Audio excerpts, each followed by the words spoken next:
pas vous montrer. Ah, allô mes beaux amours d'amour! Allô mes amours, je suis contre-jour. Regardez-moi, je suis là. On est au couvent Valmorin en ce moment en direct. Alors prenez le temps de vous connecter. J'espère toujours que je suis au bon endroit.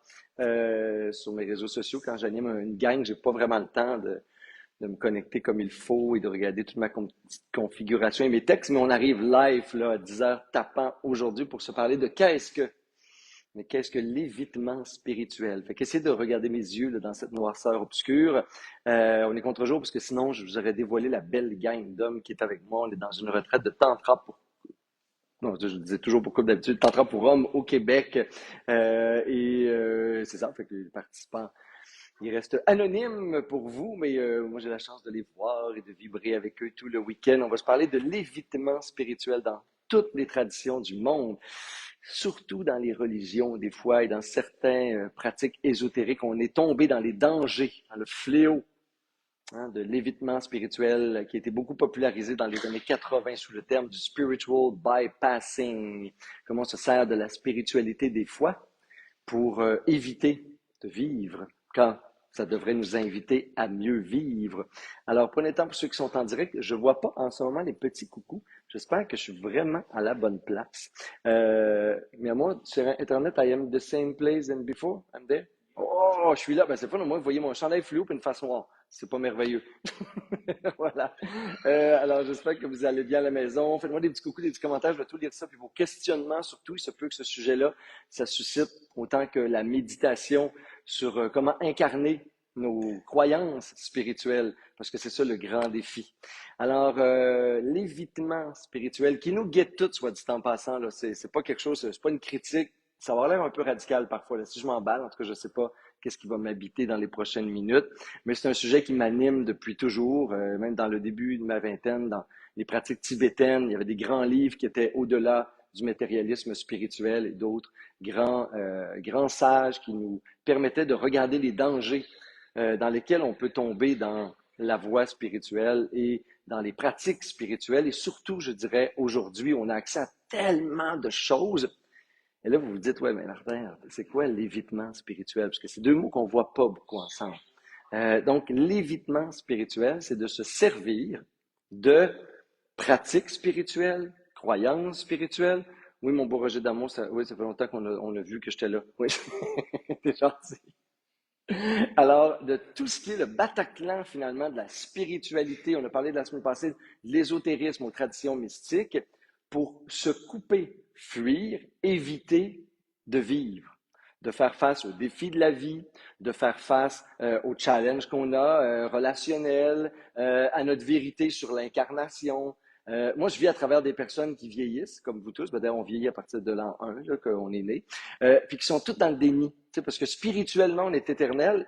Ils pensent que leur corps l'est aussi. Ça devient comme une espèce de schizophrénie spirituelle où on prend les principes spirituels, puis on essaie pas, on les met dans matière par un raccourci qui crée une espèce de fuite déconnexion de la réalité. Fait qu'on on se sublime à la réalité des faits, de la matière, de l'espace, du temps, de l'impermanence, en prenant des principes spirituels pour lesquels on va beaucoup se répéter. Puis c'est pas compliqué, plus les gens répètent des principes spirituels dans leur vie, souvent, moins ils les vivent. Parce qu'ils sont en train de les intégrer, ils sont en train de se les répéter. Fait que c'est de se dire des belles affaires, mais c'est de ne pas être capable de les faire. Et on dit souvent pour savoir qui est une personne finalement dans la vie, ben, regarde-la, c'est un principe bouddhiste. Si tu veux savoir qui est cet être humain dans la vie, regarde-le quand il croit que personne ne le voit. Et là, tu vas capter, d'une façon bien sûr éphémère, mais une partie de ce qui est vrai en l'autre. Il n'est pas en représentation, il n'est pas dans son moi social, il n'est pas dans ses personnages, il n'est pas dans ses fonctions, il n'est pas en transaction dans ses relations, dans ses communications. Pour savoir qui est un être humain, regarde quand finalement il croit qu'il est seul. Et là, il se révèle à lui-même, il se révèle. Et le problème de la spiritualité, c'est qu'aujourd'hui, on a accès à beaucoup de sagesse sans vraiment beaucoup mettre en pratique. C'est une demi-critique, là, mes beaux amours, parce que c'est facile de voir des mémés sur Facebook, c'est facile de lire des livres, c'est facile d'avoir accès à des sais, des YouTubeurs puis des influenceurs de ce monde-là, en spiritualité mieux-être, mais qui normalement devraient nous inviter à mettre en pratique des affaires, à vivre, à faire des exercices, à se servir d'une technique, à creuser un petit peu plus une introspection, puis à remettre ça dans le contexte du quotidien.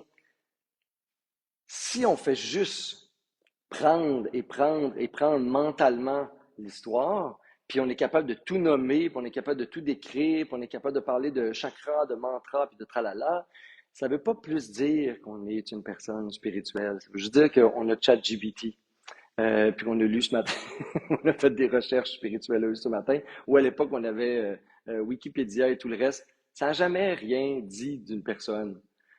Comment la personne interagit avec les autres, c'est quoi sa relation avec elle-même, avec son corps, à la vie, au vivant, à la nature, à l'argent, au temps. Qui est cet être en relation, en connexion? Parce qu'oubliez pas que tous les chemins spirituels, toutes les pratiques, yoga veut dire union, tantra veut dire l'expansion de soi, samadhi veut dire la transcendance dans tout, et ainsi de suite. Tous les états qu'on cherche en spiritualité, ne serait-ce que amour, compassion, et ainsi de suite, devraient nous amener à une connexion. Alors, si vous sentez que la personne avec qui vous parlez, qui se dit spirituelle, peut-être qu'il le pense vraiment, là, parce qu'elle s'est illusionnée au point de penser qu'elle l'est, elle aussi, là, elle est déconnectée de la vie, d'une fleur, d'un être humain, de la souffrance dans le monde, etc. Il est évident que, puis soyez pas critique à son égard, commencez pas à y faire tout mon discours, parce qu'elle n'est peut-être pas prête à l'entendre, elle n'est pas là, elle n'a pas vu un titre, c'est pas aujourd'hui, elle ne se fait pas parler de ça aujourd'hui. Mais au moins soyez capable d'identifier en vous puis en l'autre qu'il y a un petit flag bullshit. Il y a de la bullshit spirituelle qui se dit beaucoup, là, autant sur les réseaux sociaux que dans la vie. Parce que finalement, il faut être à la fois humble et très humain quand on est dans une démarche d'éveil, de conscience, de devenir une meilleure personne, d'explorer des traditions sacrées. Parce que ce qu'on va rencontrer en premier, ben, c'est tout ce qui bloque dans le chemin. C'est les obstacles, c'est le constat de départ qui est, oups, il manque ça, je ne sais plus comment aimer, je ne sais plus comment faire de l'affaire, je ne sais plus comment reconnecter à mon corps, je me questionne sur le sens de la vie. Fait, la démarche, elle est humble en partant. Alors, si les personnes vous donnent l'impression de toujours tout savoir, de toujours tout avoir des petites réponses toutes faites, il y a des bonnes chances qu'il n'y ait pas beaucoup d'intégration qui soit déjà faite. Parce que vous le savez, dès que vous avez intégré quelque chose, vous avez arrêté d'en parler, vous avez arrêté de le montrer, vous avez arrêté de vous exposer. Moi, mon meilleur exemple, ma famille m'a aidé beaucoup sur ça. Parce qu'ils s'en foutent complètement de ce que je fais dans le monde, de mes... Ils ne se foutent pas de moi, là, pas du tout. Mais tu sais, qui je suis, qui j'ai rencontré, les années d'études au Népal, de Dalai Lama, l'orphelinat de telle affaire, des tribus dans l'Amazonie. Comment ça va, Martin? Quel genre de muffin tu veux que je te fasse pour souper? T'as-tu été voir le nouveau jeu des enfants? On a un chalet. That's it. Ça m'a sûrement aidé. En tout cas, ça a été un filet de sécurité pour moi de m'entourer de gens, puis d'être c'est mon karma, là. Je suis né à travers eux autres, fait que si tu veux, moi, je prie avec eux autres, qui me ramènent toujours à bas les pâquerettes. Puis je peux pas trop comme faire semblant parce qu'ils comprennent pas les mots de toute façon, ils n'ont pas étudié le sanskrit, ils s'en foutent complètement de tout ça. On va le voir si on est des bonnes personnes dans la journée, on va voir si on est patient, compatissant, généreux et ainsi de suite. Alors, c'est beaucoup plus important ce qu'on devient à travers une spiritualité que tout ce qu'on est capable mentalement de se dire, de se faire dire, et des concepts dans lesquels on va être initié. Parce qu'une vraie initiation, c'est un passage. On meurt à quelque chose en nous, on renaît à quelque chose d'autre. L'alchimie, elle est intérieure. C'était tous des symboles. Même les divinités des panthéons, ça représente qui on peut être sur la Terre. Qu'est-ce qu'on peut incarner? On est l'avatar de Vishnu, on n'est pas, peu importe. Ça a toujours été le défi numéro un de la spiritualité, même l'invitation, je dirais, s'incarner. Fait que si on veut flyer tout le temps, puis on veut s'élever, ben, il y a de fortes chances qu'on tombe dans les différentes formes d'évitement spirituel. Il y en a 4. On va en parler parce que peut-être qu'on va se reconnaître. Puis si on se reconnaît, c'est tant mieux, parce que ça veut dire que là, au moins, on s'est dénoncé. On a fait, OK, je fais ça, moi, dans la vie. Ou ça, c'est une de mes tendances, parce qu'on a toute une tendance là-dedans, là, qui est là, dans lesquelles on peut glisser. La première forme, c'est la dissociation. C'est chercher des états de transcendance, d'états altérés, d'extase, de méditation profonde et ainsi de suite, de plantes médecine pour se déconnecter, pour fuir parce qu'on n'est pas content de nous dans la vie, puis on n'est pas content de la vie. Mais la vie, le corps, c'est aussi en grande partie ce qu'on en a fait. Fait que de fuir, ça ne sert à rien, puisque quand tu reviens de ton trip, puis quand tu reviens à la maison, dans ton corps, dans ta vie, ben, c'est encore pire si tu es en train de fuir. Fait que, première affaire, c'est qu'on se dissocie de la vie. On se dissocie justement des vérités sur l'amour, les relations, l'injustice sociale. C'est ce que je vais appeler toutes les lumières. On est plus blanc que blanc, on est plus lumineux. On s'aime tous. Moi, je suis dans des communautés, des fois, pas la mienne. Mes gang sont assez crus, puis sont radicales un peu comme moi. Fait qu'on fait pas semblant de toujours être pas en conflit, puis de s'aimer, puis d'avoir le même niveau d'affinité. C'est interdit de toute façon. Mais dans des grandes communautés élargies, c'est comme si on se la joue. T'sais, on s'aime toutes. Au sens spirituel universel, oui, mais incarné, non. Il y a des personnalités qui nous dérangent, il y a des gens avec qui ça clique, il y a des gens. Tu sais, human being, dans mon petit moi personnel humain, pas vrai. Fait que le syndrome de toutes les lumières, c'est la première chose. Oui, ultimement, j'essaie d'avoir la même relation d'amour avec tout ce qui est vivant. Mais comme humain, dans ma personnalité, dans qui je suis, dans mon histoire, que je traîne encore en moi, ben, je suis challengé, puis je suis confronté, puis j'ai des affinités qui ne s'expliquent pas, puis j'ai un manque de... Et c'est pas grave, c'est ça la vie. C'est que ça n'a aucune importance, c'est pas personnel, c'est à l'autre, c'est moi, c'est ça, c'est juste comme ça. Et on va essayer de travailler avec ça, puis de vivre avec ça, puis de se réconcilier, puis de... Mais si on fait semblant que ça n'existe pas, il n'y a pas beaucoup de transformation puis de guérison. Un des autres évitements, c'est le déni du corps. Il y en a beaucoup, puis moi j'ai vu ça énormément dans le temps que je travaillais, puis j'étais copropriétaire une partie de ma vie, puis j'ai beaucoup été engagé dans des mouvements plus ésotériques, chez Charmes et Sortilèges, entre autres, dans la Wicca, dans des pratiques hermétiques, dans des covens. Et je voyais du monde complètement déconnecté de leur corps, qui parlait de prospérité, de vitalité, d'amour, d'incarner des divinités entre 8 cigarettes, de la bière, des chips, des pizzas, blablabla. Tu sais, je veux dire, un corps là, mort, qui n'est pas capable de supporter n'importe quelle vibration spirituelle. Tu sais, c'est comme si tu sabotes l'élément premier qui est ta prima matérielle, qui est la roche qui doit devenir de l'or ou un diamant. Ben souvent, il incarnait rien parce qu'il était dissocié. Parce que tout ce qu'il voulait, c'est entre de la cabale, du fluffinage, de l'incantation de toutes sortes, mais il ne sentait pas, il ne vivrait pas, il était tellement déconnecté qu'il n'aurait même pas senti s'il y a un dieu qui aurait rentré dedans et qu'ils auraient habité ou une déesse tout d'un coup. Alors, la dissociation, le déni du corps, c'est une des tendances dans l'ascétisme ou différentes formes d'ésotérisme parfois. Après ça, il y a tout l'univers de la fausse compassion, le faux amour, on en a parlé, mais tu sais, la bienveillance, c'est quelque chose que tu sens dans ton cœur. La compassion, la gratitude, ça amène pratiquement les larmes aux yeux. Tu peux le faker au début pour le devenir. Ça peut aider. Si tu sens que tu n'es pas un être de bienveillance puis de compassion, tu te dis spirituellement, c'est un peu sec en dedans, je vais essayer de mimer, puis à un moment donné, ça va venir. Mais au moins, tu te dis, je le sens pas. Tu sais, es honnête avec toi-même. Tu fais pas semblant d'être un être de compassion et vraiment de le filer en dedans, quand en dedans, c'est sec. Hein? Tu sais, fait que c'est pas de juicy, là, c'est un petit raisin sec. On dit, OK, je pars de là, mais moi, j'aspire à ce que je splash partout là, de l'amour, puis de la joie, puis de la bonne humeur. Ben, au moins, on reconnaît notre point de départ, puis c'est ce qui fait qu'on a un moteur pour évoluer, grandir. Le dernier, c'est l'idéalisation. Là, comprenez-le comme il faut, là, puisque je parle de moi. Euh, mais c'est vraiment décrit comme ça, parce que ce psychothérapeute, un psychologue américain très connu dans les années 80 qui a développé toutes ces théories-là sur l'évitement spirituel. L'idéalisation des gourous, des maîtres et des enseignants.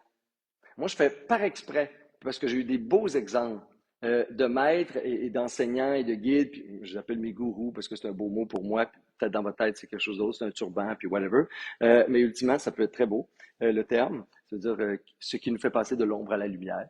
Alors voilà, fait que gourou est partout. Et l'idéalisation, c'est comme si on demandait à ce que ces gens-là soient parfaits, on demandait à ce que ces gens-là soient désincarnés, justement. Quand s'ils sont là, c'est bien parce qu'ils sont incarnés, puis s'ils transmettent, c'est bien parce que eux aussi, ils font face au même défi que tout le monde. Fait que moi, je fais pas par exprès, mais je suis né dans des organismes communautaires où on était des intervenants psychosociaux, etc. On avait des belles, mais on vivait avec eux, on vivait dans les auberges de jeunesse, on vivait dans les maisons des jeunes. On ne pouvait pas se cacher d'avoir des humeurs, de se faire cracher d'en face, puis de trouver ça un peu plate, puis de se faire tasser, puis de se faire battre, puis de dire, OK, là, comme intervenant, m'a pogné mon gaz égal ou un suicide, on pleurait tout. On pouvait pas comme se la jouer, le bullshiter. Et ça m'a beaucoup, beaucoup appris qu'en spiritualité, même chose. Et une de mes grandes, grandes enseignantes dans ma vie, puis un mentor, qui a même des fois été un contre-exemple, mais qui le disait, puis qui se dénonçait. Le principe où on se dénonce, c'est Paul Lebrun. Complètement humaine, complètement flyée, grandiose à la fois qu'elle était vulnérable. C'est elle qui parlait toujours de dire, il faut se permettre comme enseignant, guide spirituel, comme des gens qui à être expert dans le contenu, même dans les processus, euh, et vulnérable dans la forme.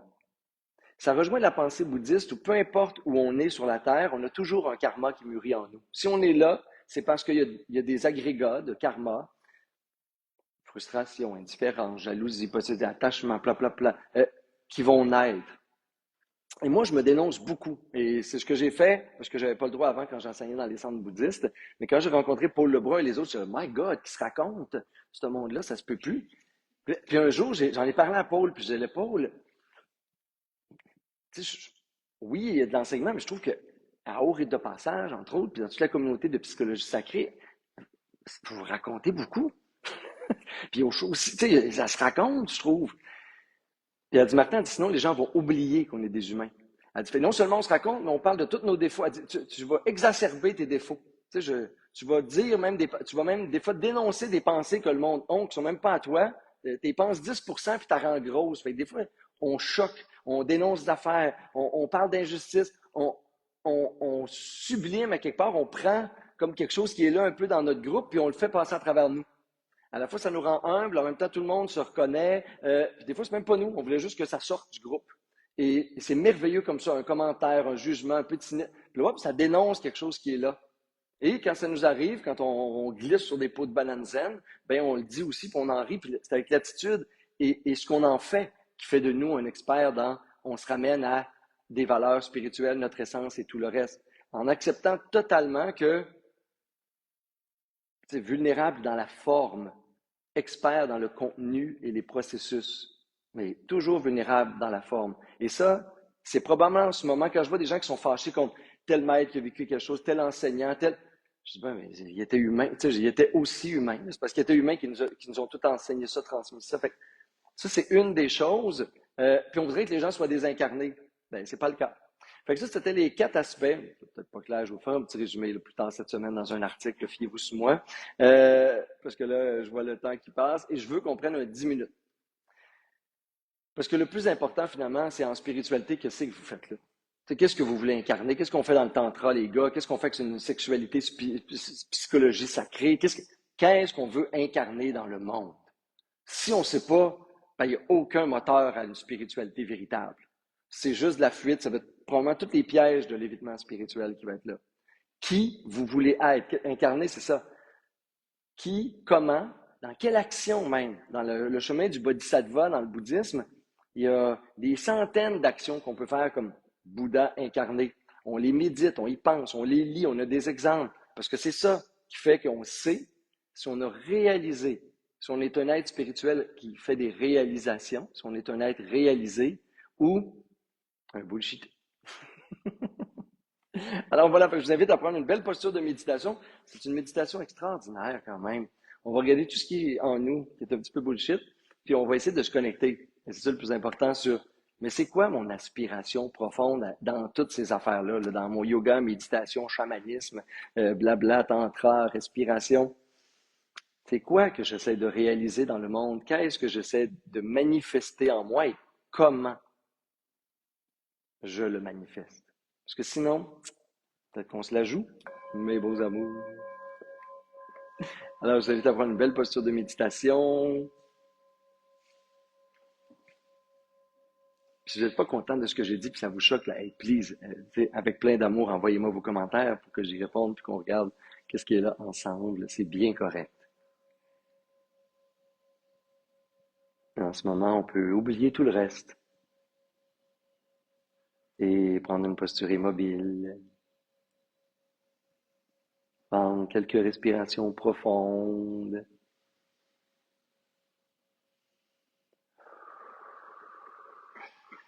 On peut prendre trois belles grandes respirations libératrices en envoyant de l'amour à Jean-Guy qui a dit tout en fin de semaine avec nous.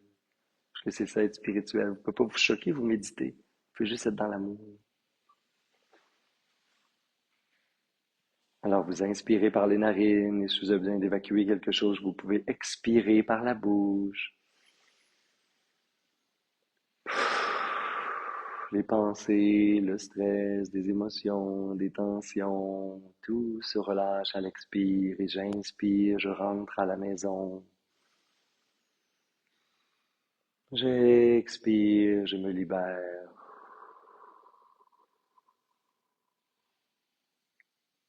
J'inspire, je me dépose.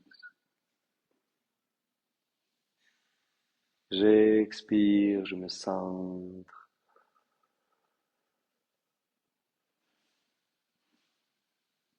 J'inspire, je peux penser, inspire.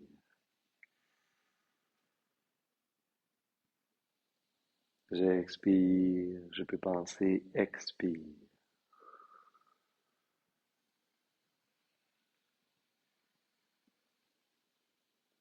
Et je vais sonder ce qui est là dans mon cœur, dans mon être.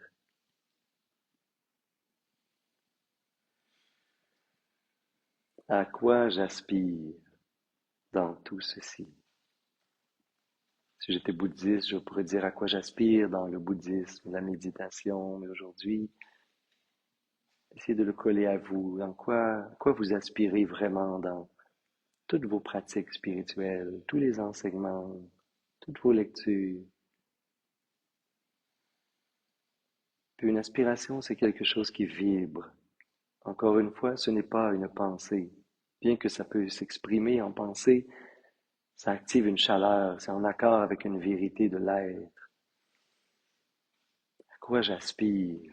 Que ça résonne à l'intérieur.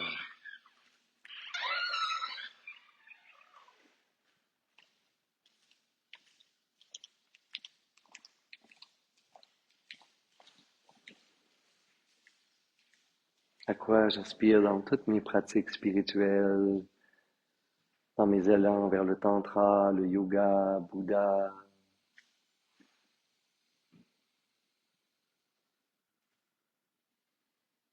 Qui je veux être à travers tout ceci, qui je veux devenir, être, incarné dans le monde.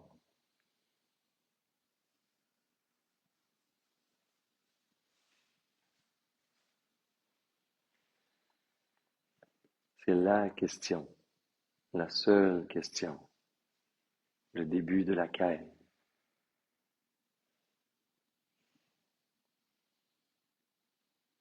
Qui je veux être?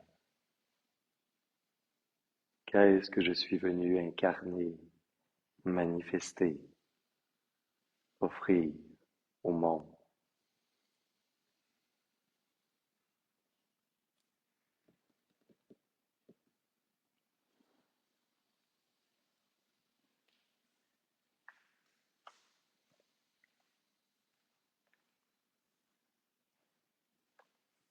Et quand je sens quelque chose qui est vrai, qui résonne et réchauffe le cœur, la grande sous-question, c'est comment. Mais comment ceci se manifeste? Comment je le transmets? Comment je l'exprime et le partage? Comment?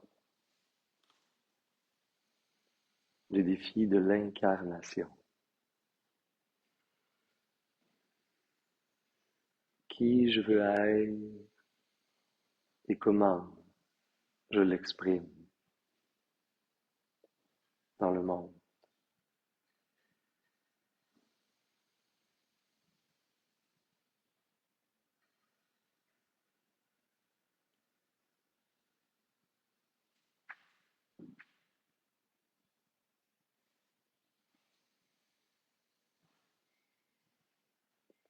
Comment ça s'exprime dans ma vie, mon quotidien, mes choix.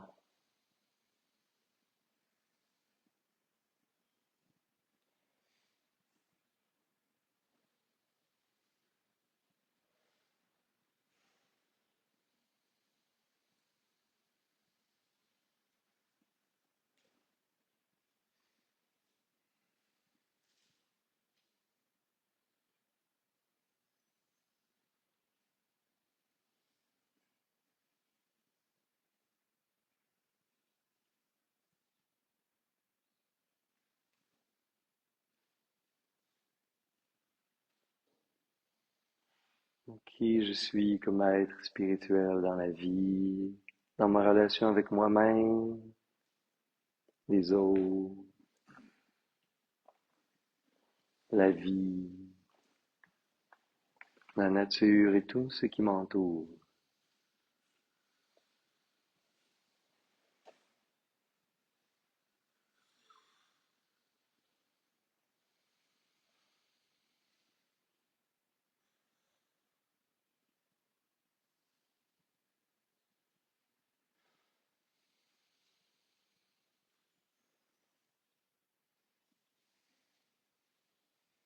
Et je peux encore aspirer à être plus vrai, plus incarné dans mes gestes, mes paroles, mon attitude, mon regard,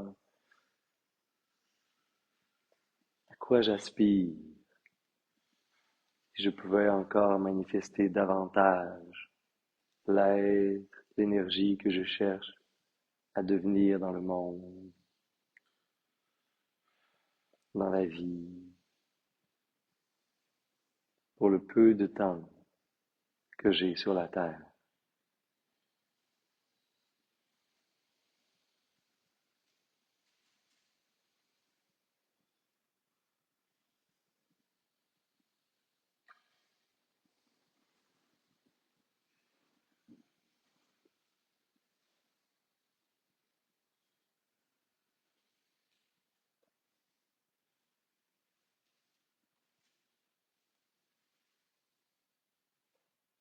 Et si je pouvais toujours incarner, ressentir, faire l'expérience intérieure de toutes mes grandes aspirations, toutes mes croyances, tout ce qui anime mon mental, déjà aujourd'hui, tout de suite après cette courte pratique.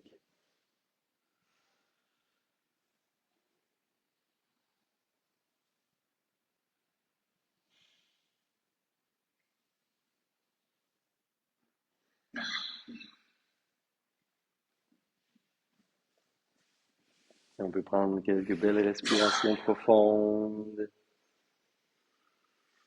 sourire, se remercier de cette courte méditation, d'avoir laissé déposer les enseignements.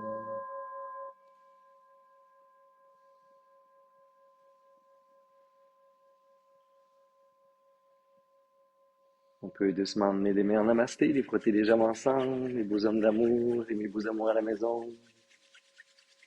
On a cette belle chaleur au cœur, parce que c'est là que ça se passe. Inspirer par les narines, pour expirer bouche. Et inspirer pour faire vibrer le son Om.